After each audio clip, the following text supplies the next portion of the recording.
بسم الله الرحمن الرحيم. الحمد لله رب العالمين والعاقبة للمتقين والصلاة والسلام على سيد الأنبياء والمرسلين. أما بعد فأعوذ بالله من الشيطان الرجيم. بسم الله الرحمن الرحيم.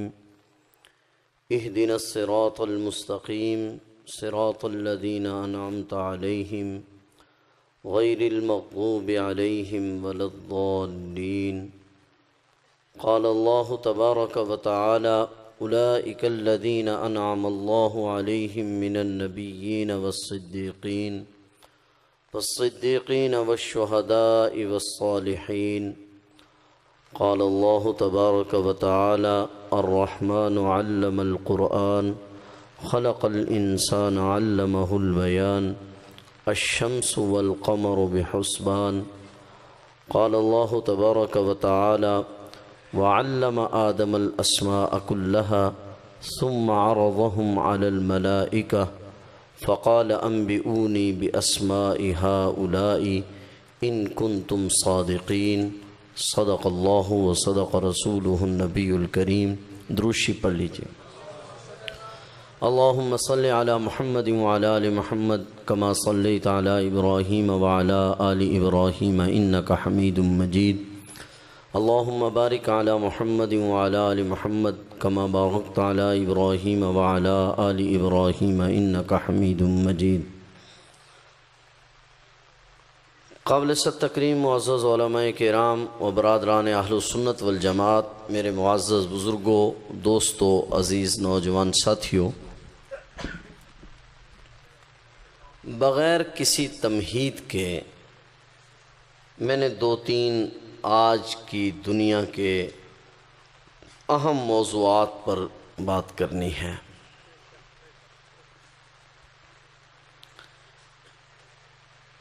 آج مادیت کا دور ہے. بلا شبہ بدعت بھی دین کی تباہی کا باعث ہے،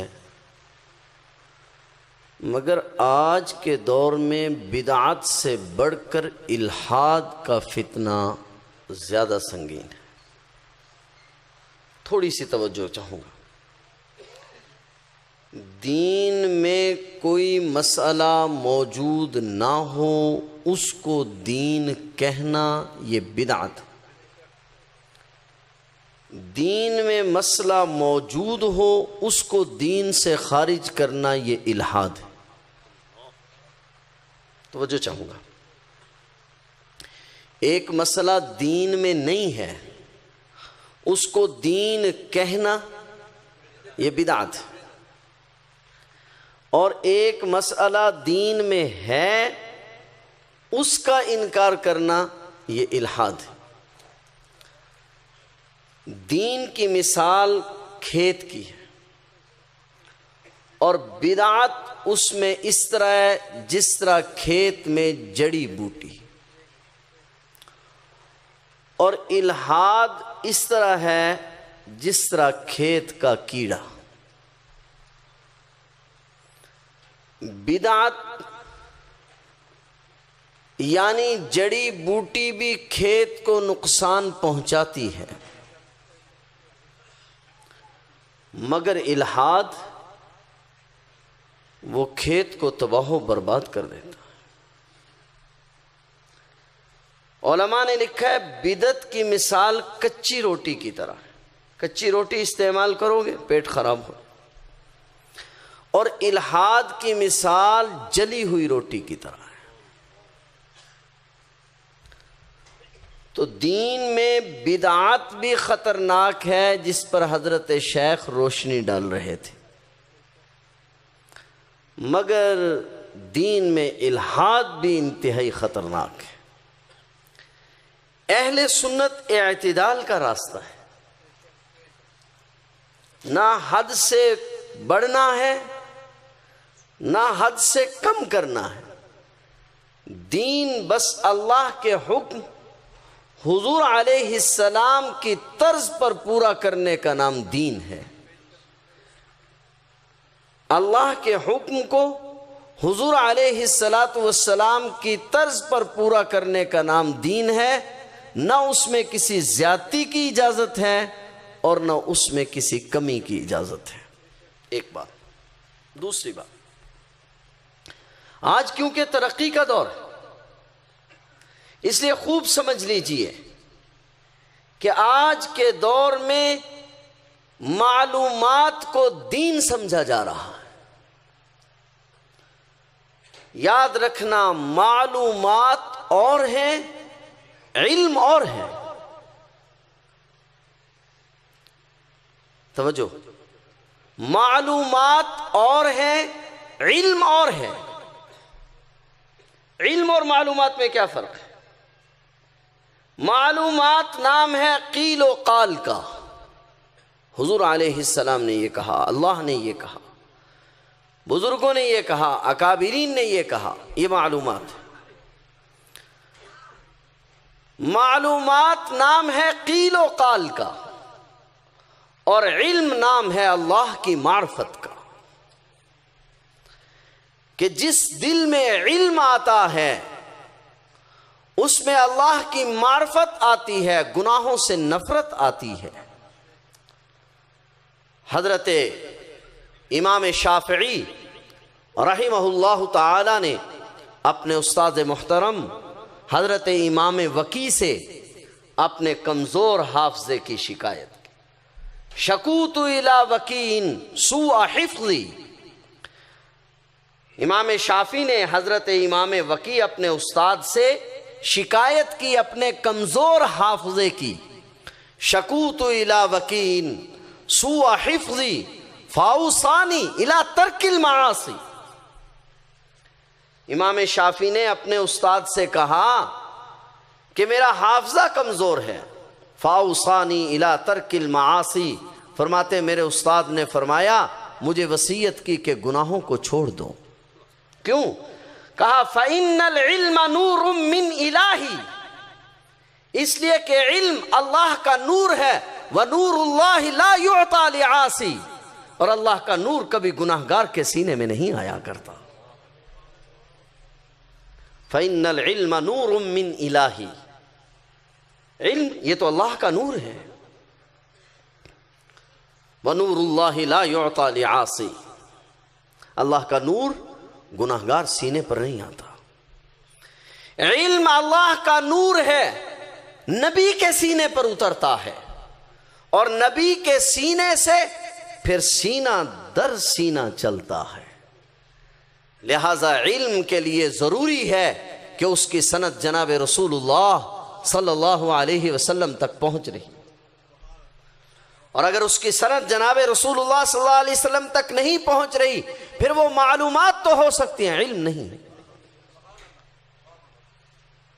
یوں سمجھیے جس طرح پانی کے آنے کے لیے ایک ٹینکی ہوتی ہے اور اس سے ایک نالی بچھائی جاتی ہے، آپ کے گھر میں پانی آ رہا ہے، پانی کے صاف اور شفاف پہنچنے کے لیے یہ ضروری ہے کہ پائپ لائن ٹینکی تک سلامت ہو۔ اگر راستے میں پائپ لائن کٹ جائے گی تو پھر پانی کے صاف آنے کی کوئی توقع نہیں۔ لہذا خوب سمجھ لیجئے، علم وہ ہے جو نبی کریم صلی اللہ علیہ وسلم تک پاکیزہ سینوں سے سینوں میں منتقل ہوتا۔ جہاں درمیان سے لائن ٹوٹی پھر کوئی یقین دہانی نہیں کرا سکتا کہ یہ پانی صاف اور شفاف آپ تک پہنچا ہے۔ ہمارے استاد محترم حضرت مفتی عبدالشکور صاحب ترمذی نور اللہ مرقدہ عجیب بات ارشاد فرمایا کرتے تھے۔ حکیم الامت مجدد الملت حضرت مولانا اشرف علی تھانوی رحمہ اللہ تعالی ایک دن گاڑی پر سوار ہوئے، اسٹیشن سے گاڑی روانہ ہو گئی، گاڑی چلی، گاڑی چلنے کی دیر تھی کہ ایک صاحب نے دیکھا کہ حضرت کھڑے ہوئے ہیں، اس نے جلدی سے جگہ بنائی اور کہا کہ حضرت یہاں بیٹھ جائیے۔ بیٹھ گئے۔ بیٹھتے ہی جب آدمی ایک دوسرے کے ساتھ بیٹھتا ہے ملتا ہے تو تعارف کرتا ہے، بھئی آپ کون ہو، کہاں سے آئے ہو، پوچھا، تعارف کیا۔ جب تعارف ہوا تو یہ تو پتہ چل گیا کہ یہ فلاں صاحب ہے، اس نے بھی حضرت کو پہچان لیا، لیکن حضرت نے کہا برخودار آپ تو غلط گاڑی میں سوار ہو گئے ہیں، یہ گاڑی تو ادھر نہیں جا رہی جہاں آپ نے جانا ہے۔ جنکشن ہوتا ہے، اس پر کئی طرف کی گاڑیاں کھڑی ہوتی ہیں، میں غلط گاڑی میں سوار ہو گیا۔ اس شخص نے یہ سمجھا، اچھا حضرت اب میں کیا کروں؟ حضرت نے فرمایا بھائی بیٹھ جاؤ، گاڑی اگلے اسٹیشن پر رکے گی، وہاں اتر جانا، جو اس جانب سے گاڑی آئے گی اس میں بیٹھ۔ اچھا بیٹھ گیا۔ اب تھوڑی دیر ہو، اٹھ کر کبھی شیشے میں دیکھتا ہے، کبھی دروازے میں دیکھتا ہے، پھر واپس آ جاتا ہے، پھر جاتا ہے، پھر واپس آ جاتا ہے۔ اللہ والے جس چیز کو دیکھتے ہیں عبرت حاصل کرتے ہیں۔ حضرت تھانوی رحمۃ اللہ علیہ فرماتے ہیں مجھے ایک بات سمجھ میں آئی کہ یا اللہ میں بھی سفر میں، یہ بھی سفر میں، منزل پر میں بھی نہیں پہنچا، یہ بھی نہیں پہنچا، یہ پریشان کیوں ہے، میں مطمئن کیوں ہوں؟ بات سمجھ میں آ رہی؟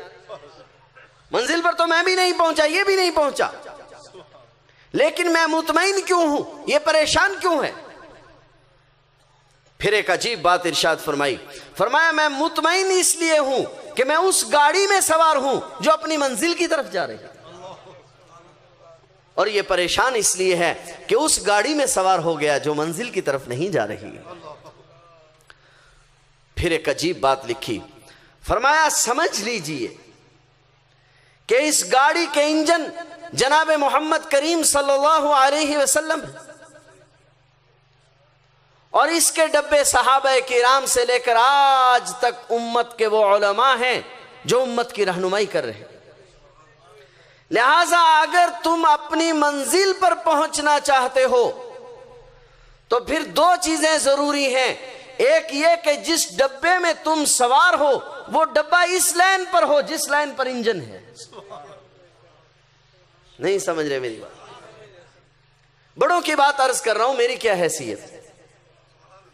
یہ ضروری ہے کہ وہ ڈبہ اس لائن پر ہو جس لائن پر انجن ہے۔ اگر ڈبہ کسی اور لائن پر کھڑا ہوگا تو کبھی بھی منزل پر نہیں پہنچ سکے گا۔ ایک تو بات یہ ضروری ہے کہ وہ ڈبہ اسی لائن پر ہو، اور دوسرا یہ ہے کہ اس ڈبے کا ڈبوں کے واسطے سے انجن کے ساتھ کنیکشن بھی ہو۔ اگر کنیکشن نہ ہوا پھر بھی منزل پہ نہیں پہنچے گا، اور اگر ڈبہ اس لائن پر نہ ہوا پھر بھی منزل پر نہیں پہنچے گا۔ ہاں اگر کنیکشن بھی موجود ہو اور اس لائن پر بھی ہو، چاہے 1000ویں نمبر پر کھڑا ہو، ایک دن چلتے چلتے منزل پر پہنچ جائے۔ تو بات سمجھ لیجئے کہ علم فَإِنَّ الْعِلْمَ نُورٌ مِّنْ إِلَٰهِ، علم اللہ کا نور ہے، نبی کے سینے سے دنیا میں چلتا ہے اور سینہ در سینہ چلا جاتا ہے، اور اگر کہیں درمیان میں انقطاع ہو جائے پھر کوئی یقین نہیں۔ تو اس لیے 3 اصول کی باتیں عرض کرنا چاہتا ہوں، اگر آپ کو یاد رہ جائے۔ یاد رکھنا آج فتنے کا وقت ہے، ایک اصول ذہن میں بٹھا لینا۔ پہلا اصول، دنیا کے ہر شعبے میں ماہر فن کی بات مانی جاتی ہے۔ دنیا کے ہر شعبے میں ماہر فن کی بات مانی جاتی ہے۔ آپ نے کیس لڑنا ہے، آپ کو وکیل کے پاس جانا ہو۔ آپ نے دوا لینی ہے، آپ کو ڈاکٹر اور طبیب کے پاس جانا ہوگا۔ آپ نے زمین میں گندم اگانی ہے، فصل اگانی ہے، پھر آپ کو محکمہ زراعت سے رابطہ کرنا ہو۔ آپ نے کوئی بلڈنگ بنانی ہے، پل بنانا ہے، تعمیر کرنی ہے، آپ کو انجینئر سے، آرکیٹیکچر سے بات کرنی ہوگی، انجینئر سے بات کرنی ہوگی۔ یعنی ہر شعبے میں کس کی بات مانی جاتی ہے؟ بولیے ذرا، اس بات سے آپ اتفاق کرتے ہیں؟ آپ کو جب دوا لینی ہو تو آپ انجینئر کے پاس جاتے ہیں یا ڈاکٹر کے پاس؟ آپ کو مقدمہ لڑنا ہو آپ ڈاکٹر کے پاس جائیں گے یا وکیل کے پاس؟ ہر شعبے میں اس کے ماہر کی بات مانی جاتی ہے. دل کی تختی پر لکھ لیجئے, کہیں ایسا نہ ہو پھر میں جب جوڑوں تو میرے لیے مسئلہ بن جائے. نمبر 2, پہلی بات, ہر شعبے میں اس کے ماہر کی بات مانی جاتی. نمبر 2, شعبے کے ماہر ہونے کا فیصلہ ماہرین کرتے ہیں. کسی آدمی کے ماہر ہونے کا فیصلہ کون کریں گے؟ ماہرین کریں گے. نمبر 3, ماہر سے اختلاف کا حق ماہر کو ہوگا. بات سمجھ میں آ رہی؟ پھر دہراتا ہوں بات کو تاکہ بات جڑ سکے. نمبر 1, ہر شعبے میں اس کے ماہر کی بات مانی جاتی. ماہر ہونے کا فیصلہ ماہرین کرتے ہیں. ماہر سے اختلاف کا حق ماہر کو ہوتا ہے. اب ذرا سمجھیے, آپ نے پہلا اصول میرا تسلیم کیا کہ ہر شعبے میں اس کے ماہر کی بات, آپ اس سے اتفاق کرتے ہیں؟ بھئی ایک دوسری بات آپ نے کیا تسلیم کر لی کہ ماہر ہونے کا فیصلہ کون کریں گے؟ ماہرین. اس پہ ہمارا اور آپ کا اختلاف ہے. کسی آدمی نے میڈیکل کالج میں داخلہ لیا ہے, پیپر آئے ہیں, پیپر کون بنائے گا؟ کوئی ڈاکٹر بنائے گا یا کوئی وکیل بنائے گا؟ جی, ان پیپروں کو چیک کون کریں گے؟ اس شعبے کے ماہرین. اتفاق کرتے ہیں نا کہ ماہر ہونے کا فیصلہ جو سند دینی ہے, جج کی سند ملنی ہے, ڈاکٹر کی سند ملنی ہے, عالم کی سند ملنی ہے, اس شعبے کے لوگ ہی دیں گے نا. پکے رہو گے اس بات پہ؟ اس پہ حضرت تھانوی کا ہی ایک واقعہ سناتا ہوں, بات آسان ہو جائے گی. ماہر ہونے کا فیصلہ ماہرین ہی کریں گے, اناڑی نہیں کر سکتے. ایک بادشاہ صاحب نے خط کروانا تھا, خادم کو بھیجا کہ حجام کو بلا کر لاؤ. حجام کو بلانے کے لیے چلا گیا. جب واپس آیا تو بادشاہ سلامت آرام کے لیے لیٹ چکے تھے. بیچارہ پریشان ہو گیا, حجام بھی کہ شاہی حکم تھا, اب پتہ نہیں کیا بنے گا. اس نے دربان سے کہا کہ خدا کے لیے مجھے جانے دو, بادشاہ بڑا ظالم ہے, سو کر اٹھے گا, میرے آنے میں تاخیر ہو گئی ہے, کوئی پتہ نہیں قتل کا حکم دے دے. بادشاہ بڑے بادشاہ ہوتے ہیں, بادشاہ بڑے بادشاہ ہوتے ہیں. جب دھرنا ہو جائے تو پھر پیشاب کرنے بھی مولویوں سے پوچھ کر جاتے ہیں حضرت, اور جو ہی دھرنا اٹھ جائے فارغ. بادشاہ بڑے بادشاہ ہوتے ہیں. سمجھ رہے ہیں نہیں سمجھ رہے؟ اب ذرا غور فرمائیے, میں بڑی اہم بات کرنے جا رہا ہوں. کہا حضرت مہربانی کیجئے مجھے اندر جانے دیجئے. دربان سے کہا بادشاہ کی آنکھ کھلے گی اور کہیں پھانسی کا حکم نہ دے دے, اور پہلے زمانے میں ہوتا بھئی ایسا ہی تھا. بڑی مشکل سے منت سماجت کر کے اجازت ملی. اس نے کہا اگر بادشاہ کی آنکھ کھل گئی نا بس پھر نہ تیری خیر ہے نہ میری خیر ہے, چلو اجازت دے دی. یہ بڑا ماہر تھا, اس نے سوتے سوتے بادشاہ کا خط کر دیا. بادشاہ جو سو کر اٹھا اس نے دیکھا میرا خط ہویا ہوا ہے, اچھا یہ کیسے ہو گیا؟ انہوں نے کہا جی آپ اگر جان کی امان ہو اور مہربانی فرمائیں, امن عطا فرمائیں. تو وہ بیچارہ آیا, تاخیر سے پہنچا, اس نے میری منت سماجت کی, میری غلطی ہے, میں نے اس کو اجازت دے دی, اس کا رونا مجھ سے دیکھا نہیں گیا. بادشاہ نے کہا اس کو بلاؤ. بلایا. بلانے کے بعد کہا اس کو اتنا اتنا انعام دو اور اعلان کرو, ایوارڈ دو اس کو, اور کہو کہ ہم آج تجھے ماہر فن قرار دے دیں, آج کے بعد تمہیں اس فن کا ماہر سمجھا جائے. ایوارڈ دے دی. بڑا خوشی خوشی ایوارڈ لے کے گھر پہنچا. کہتے ہیں پیر جتنا بڑا بھی ہو اس کی بیوی پیر مانے تو پیر بنے. بیوی بہت مشکل سے پیر مانتی ہے. یہ قصہ مشہور ہے نا، ایک اللہ والے نے اس کی بیوی نہیں مانتی تھی، کرامت دکھائی، ہوا میں اڑے. حضرت تھانوی نے لکھا ہے. جب گھر پہنچے تو کہا آج دیکھا ہے تم نے ایک آدمی ہوا میں اڑا. ہاں کمال ہو گئی، دیکھا ہے میں نے، کمال ہو گئی. انہوں نے کہا ظالم وہ میں ہی تو تھا، اس لیے ٹیڑھا ٹیڑھا اڑ رہا تھا، سیدھا نہیں اڑ رہا تھا، اس لیے ٹیڑھا ٹیڑھا اڑ رہا تھا. نہیں، بیوی مانے پیر تو یہ بڑی مشکل بات ہے. تو ایوارڈ لے کر گیا ہنسی خوشی، اور لے کر محترمہ کو جا کر دکھایا، آج مجھے یہ ایوارڈ ملا ہے، یہ مجھے انعامات ملے ہیں، اور بادشاہ نے کہا کہ آج کے بعد تم جو ہے اس فن کے ماہر ہو، ہم تمہیں ماہر قرار دیتے ہیں. اب دیکھیے عورت بڑی سمجھدار تھی.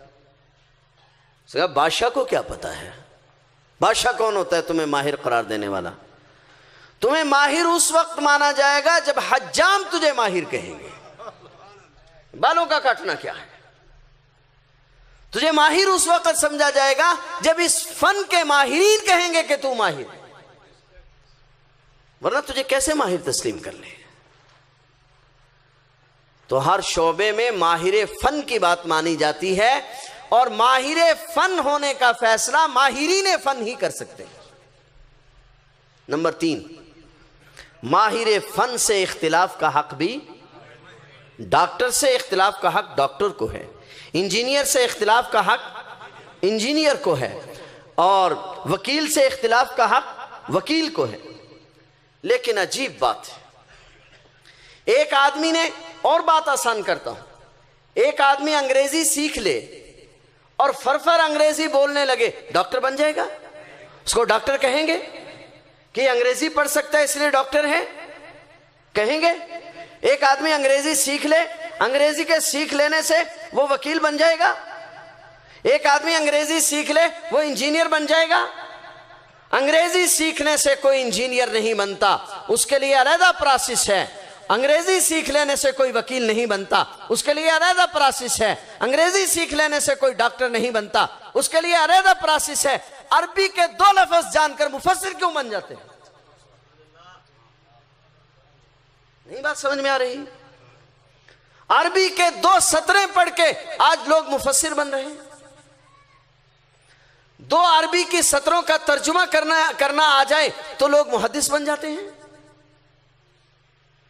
بھائی محدث ہونے کا فیصلہ بھی ماہرین ہی کریں گے، مفسر ہونے کا فیصلہ بھی ماہرین ہی کریں گے. علماء دیوبند کا ساری دنیا سے اختلاف یہی،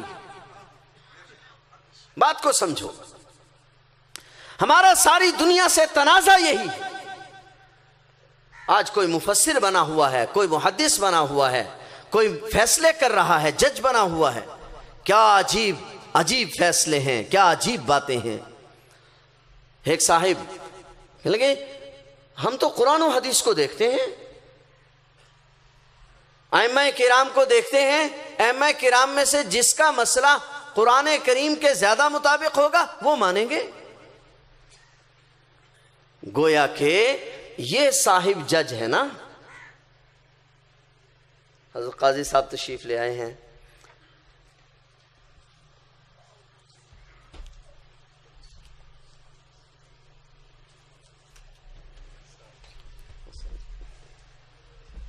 ہم جان چھوڑیں گے تو آپ کا نمبر آئے گا. میری بات سمجھ رہے ہیں؟ آپ نے میری 3 باتوں سے اتفاق کیا. میں پھر توجہ چاہوں گا. ہر شعبے میں اس کے ماہر کی بات مانی جاتی ہے، ماہر ہونے کا فیصلہ ماہرین کرتے ہیں، ماہر سے اختلاف کا حق ماہرین کو. ان 3 اصولوں کے بعد اب سمجھیے میں یہ کہہ رہا ہوں کہ علماء دیوبند کا ساری دنیا سے اختلاف ہی یہی ہے. ہم کہتے ہیں قرآن کریم کی آیات کا مطلب اور مفہوم وہ لیا جائے گا جو ماہرین کہتے ہیں. حدیث سے استدلال کا حق کنہیں ہوگا؟ جو ماہرین ہیں. جنرل پرویز مشرف صاحب یہ کہتے تھے کہ جناب ہم کیا قرآن کریم کا ترجمہ نہیں کر سکتے؟ عربی جان لینے سے ترجمہ کرنے پر اختلاف نہیں ہے، ترجمہ جان لینا اور ہے، مفسر بننا اور ہے۔ ترجمہ جان لینے پر بات نہیں ہو رہی۔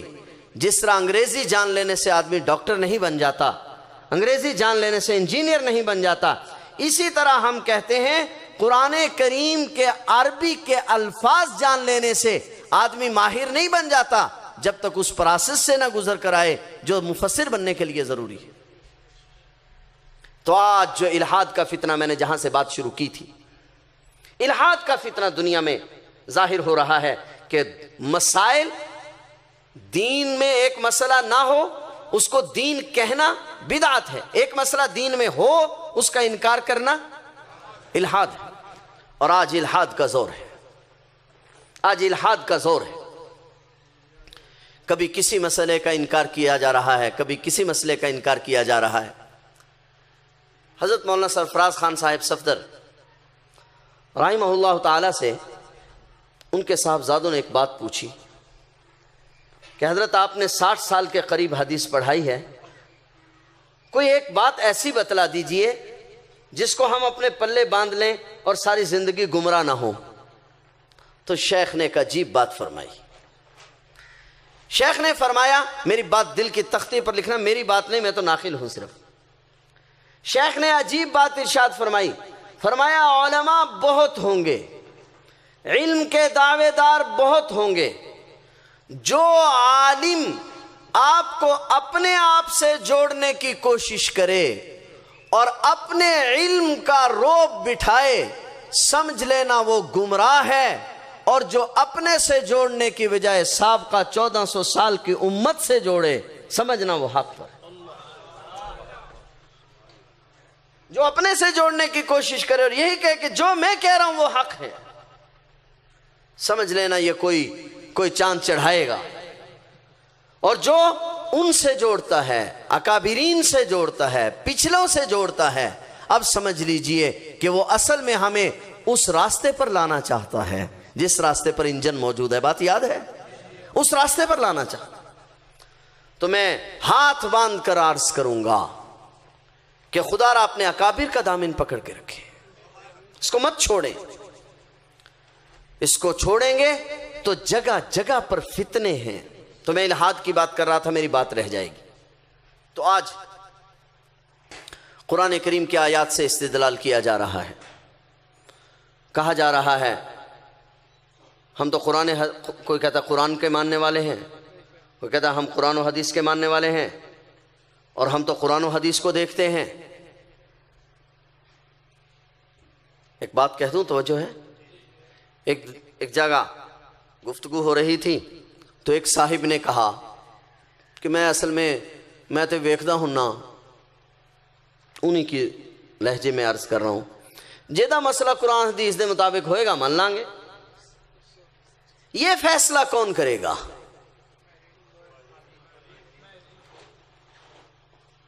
اور اللہ تعالیٰ کی بڑی عجیب حکمتیں ہیں۔ ہم اہل سنت والجماعت علماء دیوبند اجتہادی مسائل میں فقہ حنفی کی تقلید کرتے ہیں۔ اللہ کی حکمتیں ہیں، وہ اپنی حکمتوں کو خود ہی سمجھتا ہے۔ ذرا بات سمجھ لیجئے تھوڑی۔ اللہ تعالیٰ کا عجیب نظام ہے کہ اللہ تعالیٰ نے حضور علیہ السلام کی صحبت تو خلفائے راشدین چاروں کو نصیب فرمائی ہے۔ قاری طیب صاحب رحمۃ اللہ علیہ نے ایک عجیب جملہ لکھا ہے، فرماتے ہیں ستارے روشنی چاند سے لیتے ہیں، اور جتنا ستارہ چاند کے زیادہ قریب ہوتا ہے اتنا ہی زیادہ چمکتا ہے۔ جتنا ستارہ چاند کے زیادہ قریب ہوتا ہے اتنا ہی زیادہ روشنی تو سب میں ہے، مگر چار کو کیونکہ قرب زیادہ ہے اس لیے چمکتے زیادہ ہیں۔ اب ہیں تو چاروں چمکنے والے، اور اتنے چمکنے والے کہ خود حضور علیہ السلام گارنٹی دے رہے ہیں، علیکم بسنتی، ایک بات زبان پہ آ گئی، علیکم بسنتی، تم پر میری سنت ہے اور میرے خلفائے راشدین، یہ لفظ بھی صحیح کہا کرو، لام کے زبر کے ساتھ ہے، خلفائے راشدین، میرے خلفائے راشدین۔ تو کیا خلفائے راشدین کی سنت اور حضور کی سنت میں فرق ہے؟ سوچ کے بتلائیں۔ واہ، جزاک اللہ۔ اگر خلفائے راشدین کی سنت بھی وہی ہے، پھر وہ سنت الخلفائے راشدین کہنے کی کیا ضرورت ہے؟ علیکم بسنتی، تم پر میری سنت ہے، اور جس مسئلے میں میری سنت نہ ملے وہ سنت الخلفائے راشدین، اس پر میرے خلفائے راشدین۔ بات سمجھ رہے؟ تو سنت تو چاروں کی ہے، لیکن خلاق عالم کی حکمت عجیب ہے کہ خلاق عالم نے حضرت ابو بکر صدیق کو امام بنایا اور حضرت علی المرتضیٰ کو مقتدی، حضرت فاروق اعظم کو امام بنایا اور حضرت علی المرتضیٰ کو مقتدی، حضرت عثمان کو امام بنایا اور علی المرتضیٰ کو مقتدی، کیونکہ اللہ جانتا تھا نا کہ کچھ لوگ میرے علی کا نام لے کر ابو بکر کا انکار کریں گے، اس لیے کہا کہ اگر مقتدی کی نماز درست ہے تو امام کی نماز، سمجھ رہے ہیں نہیں سمجھ رہے؟ تو اللہ تعالیٰ کی حکمت عجیب ہے۔ اسی طرح خلاق عالم نے یہ جو چاروں آئمہ ہیں، امام اعظم ابو حنیفہ، امام مالک بن انس، محمد بن ادریس الشافعی، حضرت امام احمد بن حنبل، ان چاروں کو اللہ نے مقدم رکھا۔ امام بخاری، امام ترمذی، نسائی، مسلم، ابو داؤد ان کو مؤخر رکھا، ان کو مقدم کیا، ان کو امام بنایا، امام بخاری اور مسلم کو مقتدی بنایا، اس لیے کہ خلاق عالم جانتے تھے کہ کچھ لوگ مقتدیوں کا نام لے کے امام کی نماز کا انکار کریں گے، کہ اگر مقتدیوں کی نماز درست ہے تو امام کی نماز بھی درست ہے۔ اب اس بات کے سمجھنے کے بعد میں اپنی بات کو جوڑتا ہوں، میری بات ختم ہو گئی۔ ہم نے جب یہ بات تسلیم کی کہ ہم نے ماہرین کی بات ماننی ہے، تو اب ایک طرف امام اعظم ابو حنیفہ، امام شافعی، امام مالک، امام احمد ابن حنبل ہیں، جن کو اس دور کے ماہرین ماہر کہہ چکے ہیں۔ کون ہے ماہرین؟ امام بخاری، امام مسلم، ترمذی، نسائی، ابن ماجہ، ان کو ماہرین جب ماہر کہہ چکے ہیں تو ہم تو پہلے یہ بات کہہ رہے ہیں کہ ہر شعبے میں ماہر فن کی بات مانی جاتی ہے۔ گویا کہ امام ابو حنیفہ کی جو بات مان رہے ہیں وہ بھی ماہر ہونے کی وجہ سے مان رہے ہیں۔ مثال بھی دے دیتا ہوں، شاید بات سمجھنی آسان ہو جائے۔ یہ قرآن کریم جو ہم پڑھتے ہیں، اس پر جو زبریں زیریں لگی ہوئی ہیں، کس نے لگائی ہیں؟ جی، حجاج بن یوسف نے۔ کسی نبی کا نام ہے؟ صحابی کا نام ہے؟ کس کا نام ہے؟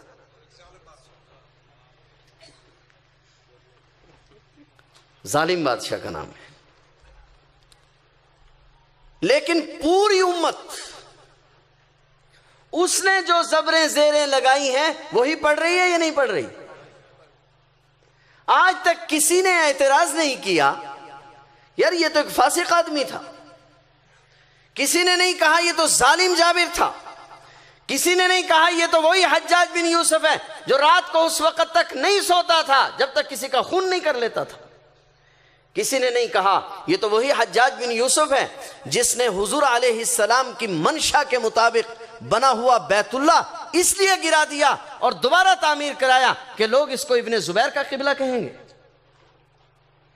کہ ہم اس کے لگائے ہوئے اعراب کیوں مانے؟